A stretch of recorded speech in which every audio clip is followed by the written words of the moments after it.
Hello बच्चों, let's read the question and question says that if the decomposers from an ecosystem go on strike from functioning as decomposers, the functioning of ecosystem will be adversely affected because। तो यहाँ पर जो questions पूछे जा रहे हैं, इस question का अगर हम लोग की कॉन्सेप्ट देखें तो यहाँ पर यही कहा जा रहा है कि जो डिकम्पोजर इकोसिस्टम में होते हैं इसको यहाँ से कंप्लीटली हटा दिया जाता है, स्ट्राइक पर चला जाता है। तो अगर ये स्ट्राइक पर चला जाता है तो इकोसिस्टम का क्या होगा।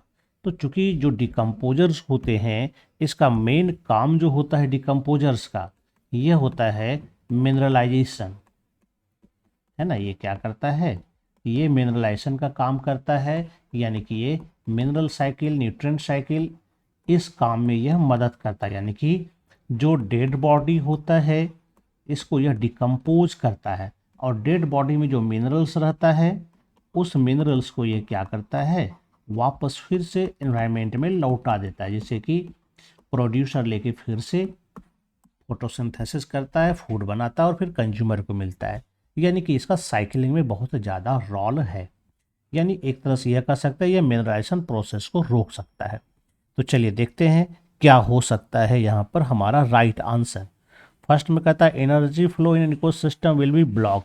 तो एनर्जी फ्लो नहीं रुकेगा, क्योंकि एनर्जी फ्लो में क्या होता है, जो सनलाइट की एनर्जी होती है उसके लिए प्रोड्यूसर मौजूद है, प्रोड्यूसर उसको लेगा और उसके बाद कंज्यूमर में जाएगा। एनर्जी फ्लो हमेशा यूनिडायरेक्शनल होता है, इसलिए एनर्जी फ्लो पर असर नहीं पड़ेगा तत्काल।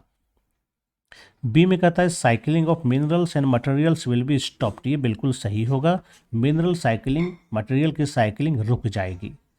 बोथ ए एंड बी, ये नहीं होगा। Adversely affected for a short period and then function normally, ये फंक्शन बाद में नॉर्मली नहीं करेगा, ये गलत आंसर है। तो हमारा जो राइट आंसर यहाँ पर बन रहा है वो बी नंबर हो रहा है, cycling of mineral and material will be stopped.